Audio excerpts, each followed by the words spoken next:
After helping my husband land his dream job overseas, I found out he had started referring to me as his temporary starter wife in office chats. When I asked about it, he smirked and said, "You knew the risks." I sent those chats to HR and corporate headquarters, and watched him lose his visa, his job, and his dignity in a single afternoon. I, 38 female, was married to a man I thought I knew. Travis, 41 male, used to say we were partners for life. I believed him. I believed everything he said, actually. I stood by him through every failed job, every unpaid bill, every low moment he had. I paid for most things. Rent, food, even some of his college classes. I didn't mind. I figured we were investing in our future. We lived in Waco, Texas. Nothing fancy. We had a tiny apartment near a gas station and a donut shop. I worked full-time at a logistics firm. It wasn't glamorous, but it paid the bills and gave us health insurance. Travis worked part-time and was finishing his master's degree in international finance. He wanted a fancy job overseas. Always talked about how much better life would be in Tokyo or London or anywhere where ambition actually meant something, as he liked to say. When he got the job in Singapore, I was over the moon. We stayed up all night reading the offer letter. It was a big deal, real salary, benefits, visa sponsorship, the works. I remember hugging him, crying even. I thought, this is it. All our sacrifices are finally paying off. I helped him prep for interviews. I edited his resume. I coached him on answers. I cooked, cleaned, sold our stuff, even broke my lease at work with zero notice. He got the job, but I did half the work. We landed in Singapore in early June. It was hot and humid. I was jet-lagged, but he seemed wide awake. I kept asking him about his feelings, what he wanted to see first, what food he wanted to try. He just shrugged. Said, "I'm not here to sightsee. I'm here to work." Right off the bat, I noticed things had changed. He barely looked at me anymore. I chalked it up to stress. New city, new job, new everything. But it wasn't just stress. It was like he couldn't be bothered. Like I was just a person who came with the furniture. I didn't have a work visa yet. That takes time. I was stuck in the apartment most days, trying to stay busy. I cleaned, cooked, set up the place, did grocery runs using Google Maps because I didn't know the area. He barely said thank you. He started staying out late. Always networking drinks or client dinners. I didn't question it much at first. But then I noticed he started dressing better, nice shirts, cologne I didn't buy, fancy belts. He even started working out more. One night, he came home and dropped his laptop bag on the couch. Went straight to shower. The laptop dinged. Slack notification. I don't know what came over me. I never checked his stuff before. But this time I just felt something was off. I opened it. No password prompt. Maybe it had timed out. Maybe it was fate. I saw the Slack chat. It was a channel named #AfterHours. A bunch of people from his office were in there. Some seemed like friends, some higher-ups. At first, it looked harmless. Then I saw my name. Or at least what they were calling me. Starter wife. Texas tag-along. Wifey with no plan. Dead weight until promotion. My heart dropped. Travis had been making jokes about me for months. Right there in the chat. People were laughing. HR reps, managers. Even women. One guy wrote, "Bro, when's the upgrade coming?" And Travis replied, "Soon. She's not built for this life anyway." I couldn't breathe. I started shaking. There were dozens of messages. Some of them were jokes, sure, but others? Others were just cruel. He described our sex life. Mocked my cooking. Called me basic. Said he'd never marry for real until he made partner. He was already married. To me. When he came out of the shower, I was staring at him. He looked at me, towel over one shoulder, and asked, "What?" I asked him straight, "What's a starter wife?" He blinked. Then smiled. Like he was proud of it. "You knew the risks," he said. That sentence hit me harder than anything in those chats. He walked away. No apology. No shame. No guilt. And that's when I knew, I was done being the quiet, loyal one. If he wanted to treat me like a side note, I was going to make sure he became one. I didn't yell. I didn't cry. I waited until he left for work the next morning, then spent the entire day going through every chat thread, every saved file, every message. Screenshots. Dozens of them. Organized by date. Labeled by conversation. I read the firm's code of conduct online. Zero tolerance for harassment, discrimination, or sharing offensive content on company platforms. Guess what? He broke every single one. I emailed a zip file to the company's HR department, local compliance office, and the global headquarters in New York. Subject line: employee harassment and unprofessional conduct, evidence attached. I didn't sign it. 3 days later, Travis came home early. He looked like he'd seen a ghost. "They're investigating me," he said. "Some anonymous tip, they have screenshots." I said, "Yeah. That was me." He just stared.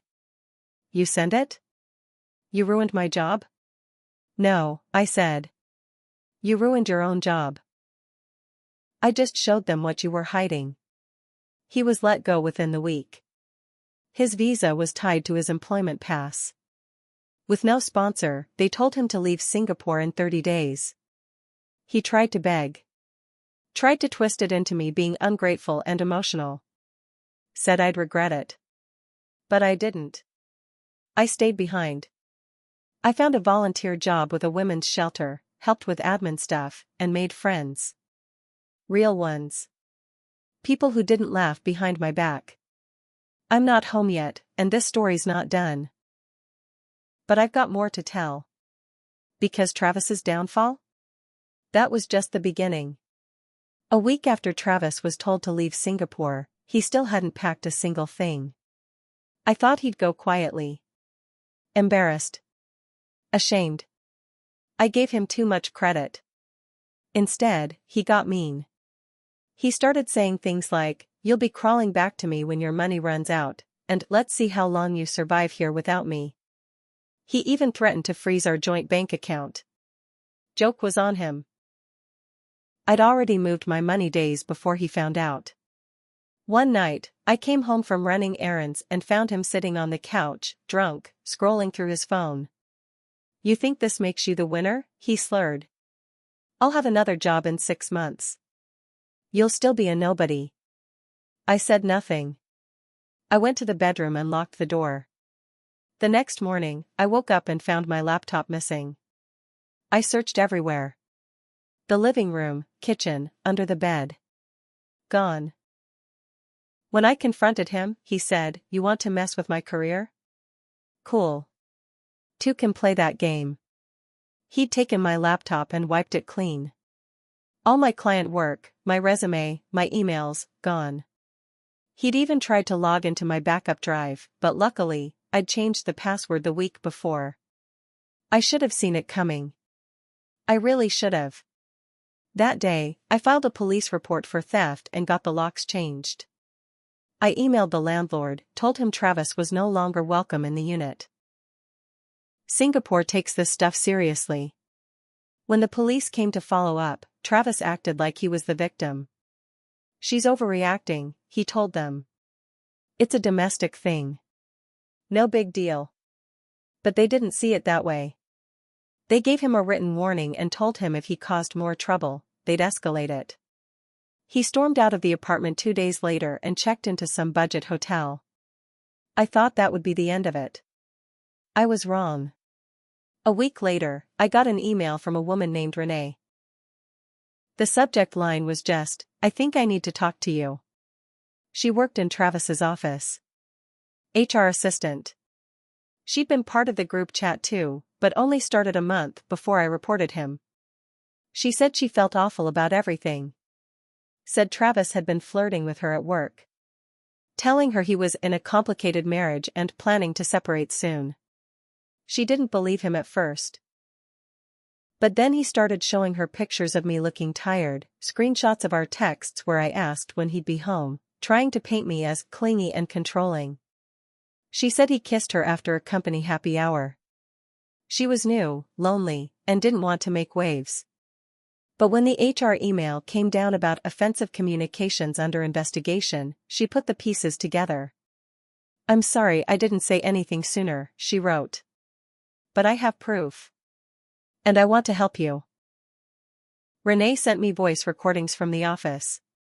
Travis bragging about training the new girl, making disgusting comments about my body, my cooking, my Midwest mindset.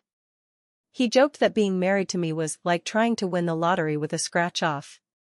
It wasn't just about me anymore. He was toxic to everyone.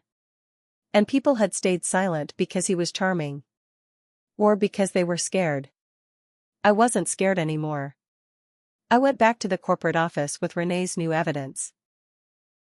This time, I asked to speak to someone directly, no more emails. The compliance manager thanked me. Said Travis's case was being escalated to legal. Not just for harassment, but for violating their international employee conduct rules. And then something unexpected happened. They asked me to stay. Not in the country, my visa was still tricky, but they said there might be a role for me, remotely, helping them review other internal complaints. They'd seen how I organized the reports, how I followed the policies. I couldn't believe it. While Travis was trying to tear me down, the truth was lifting me up.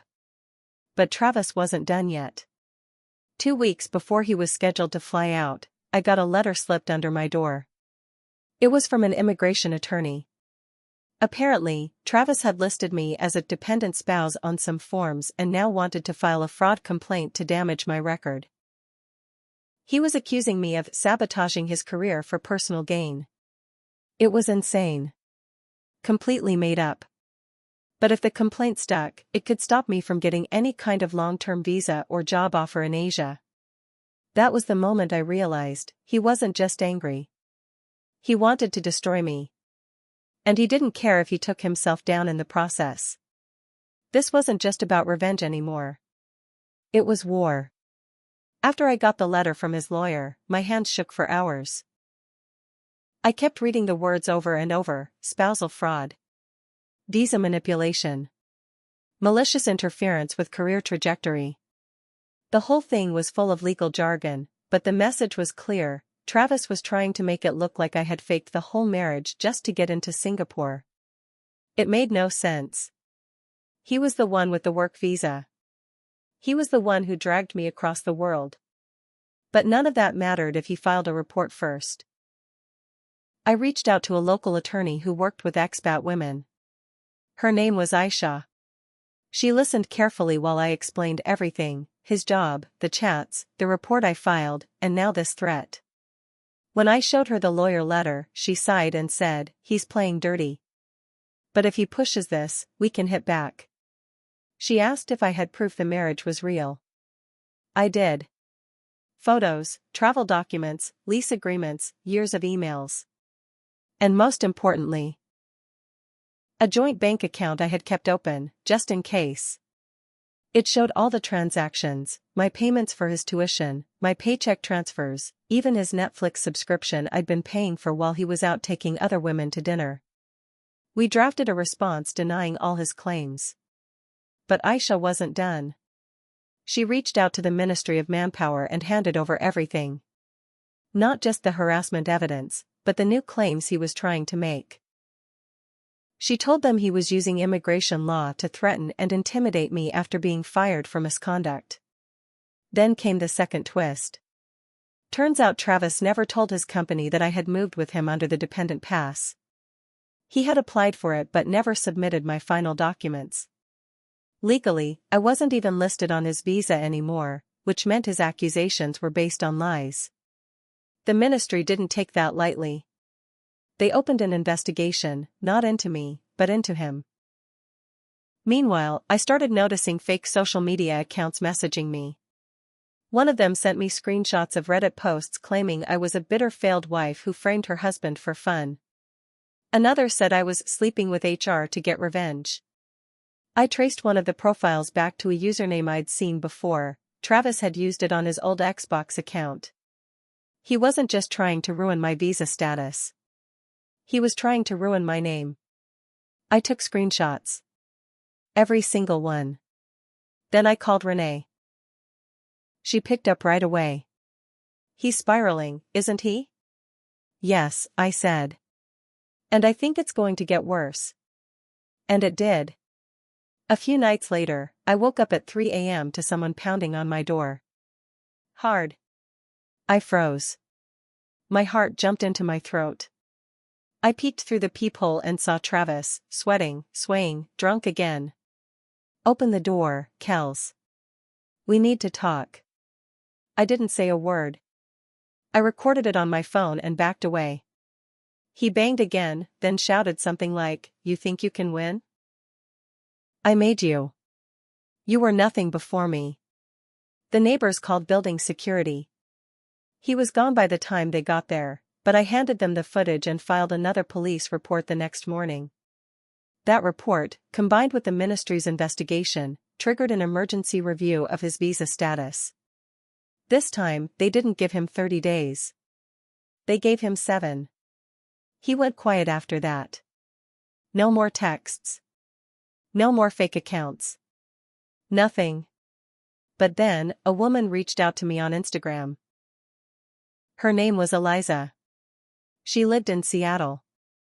"Are you Travis's ex too?" she asked. What? We started messaging. She said she dated Travis about 5 years ago. He told her he wanted to marry her and move abroad together, but when she brought up getting engaged, he ghosted her and moved on. She never heard from him again. Until last week.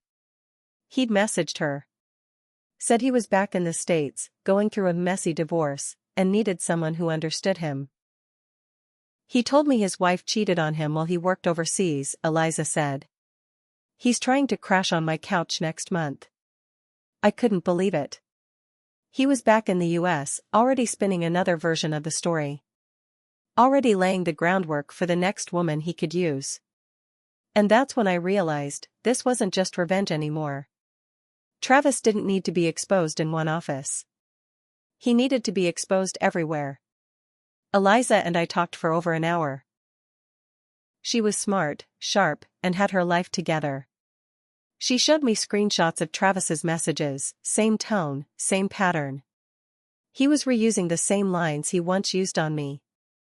Same promises, same sob story, "My wife ruined my life, she tricked me into marriage, she's unstable." I told her the truth. I sent her the documents. The screenshots. The HR reports. The emails from his old firm. The police report. Everything. She thanked me and blocked him that same night. That's when it clicked. This wasn't just about warning one woman. Travis had spent his whole adult life doing this to people. Using them. Lying. Always moving on before the mess caught up to him. So I created a full report. Not just the workplace stuff. I included testimonies from Renee, Eliza, screenshots from the fake Reddit accounts, and notes from the lawyer's attempt to ruin my visa. Then I did something I never thought I'd do. I sent it to every company Travis had applied to on LinkedIn over the last 3 months. I created a new email address and included a simple subject line, "Before you hire Travis, last name, you should know who he really is." I attached the file. I sent it to 25 companies.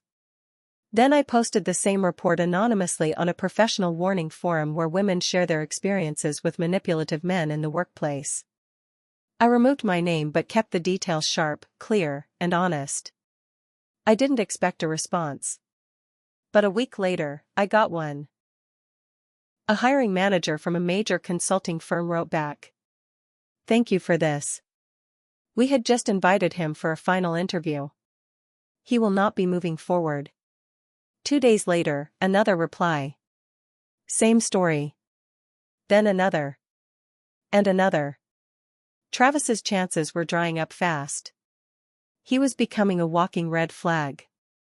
Then came the final blow. One of the firms I sent the report to was connected to a podcast that interviews HR professionals about workplace misconduct. They asked if I wanted to speak on record. I said no, but I gave them permission to summarize my report. A month later, the episode aired. It didn't name him directly, but it included every major detail: the overseas job, the Slack messages, the dependent visa threats, the harassment, the fake Reddit posts, and the late-night door pounding. The host ended with a message: "If you think this story sounds extreme, you're right. But it's not rare. And that's why we need to talk about these things openly." The episode blew up. 3 weeks later, Travis messaged me from a burner account. "You've ruined my life." I didn't reply. He'd said the same thing to Eliza. The same thing he probably said to all the women who found him out. The truth is, Travis ruined his own life. I just stopped protecting him. As for me?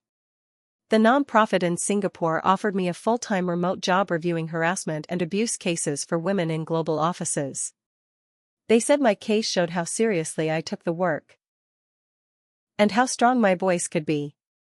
I moved back to Texas for a while. Reconnected with my parents. I still get flashbacks, still feel the weight of everything I went through. But I also feel free. Renee and I keep in touch. She left the company too. Said they did a full overhaul of their harassment policy because of our reports. Eliza?